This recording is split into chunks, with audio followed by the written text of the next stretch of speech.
மதசார்பற்ற கூட்டணின்னு ஒண்ணு வச்சுக்கிறாங்க, இந்தியா கூட்டணின்றாங்க. இதெல்லாம் வச்சுக்கிட்டு இந்த மாதிரி நிலைமையில இருக்கிற காங்கிரஸை வச்சுக்கிட்டு எப்படி சார் மோடியை வீழ்த்த முடியும், அமித்ஷாவை வீழ்த்த முடியும்? இல்ல, அதாவது தன்னெழுச்சியான ஒரு மக்கள் மக்கள் சக்தி இந்தியாவில் இருக்குங்க. இருக்கு. இந்த தேர்தலை பாஜக தோத்து போனதான் ஜெயிக்க வச்சுட்டாங்க. பாஜக தோத்து போனதை ஜெயிக்க வச்சாங்க. எப்படின்னா, ஜெயராம் ரமேஷ் ஒரு அறிக்கை விட்டார்.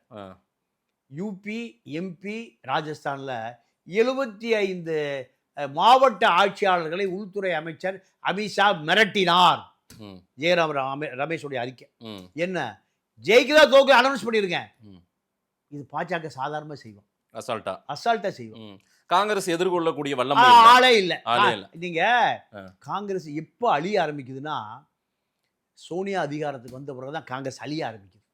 நீங்க ஆந்திரா ஒருங்கிணைந்த ஆந்திராவில் 40 எம்பிகள் அப்படியே லட்டா கொடுப்பார். யாரு? ஒய்எஸ்ஆர். அதே போல மகாராஷ்டிரால சரத்பவார் 40 சீட் அப்படியே கொடுப்பார். தமிழ்நாட்டுல ஒரு 40 சீட் போகும். 120 சீட்டு மிக சாதாரணமா கிடைக்கும். எங்க இந்த மாநிலங்கள்ல இந்த லீடர்லாம் 150-200 சீட்டு சாதாரணமா கொடுப்பாங்க. அங்க சரத்பவார் காலி. ஒய்எஸ்ஆர் இறந்த உடனே ஒய்எஸ்ஆருடைய ஜெகன்மோகனை சிஎம் ஆக்க சொல்றாங்க. சோனியா அதெல்லாம் ஆக்க முடியாது. எந்த பின்புலமும் இல்லாமல் ஒரு விஸ்வகர்மா சமூகத்தை சேர்ந்த நம்ம இங்க கவர்னர் இருந்தார் ரோசையாவை போட்டாங்க. அங்க ஆந்திராவில் இது அரசியல், ரெட்டி நாயுடு தான் அரசியல். ரெட்டி நாயுடு தான்.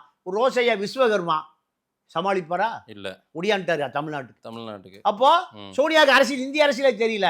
இந்திய அரசியலே தெரியாத சோனியா இந்திய காங்கிரசினுடைய தலைவர். இதை எப்படி காங்கிரஸ் விளங்கும்?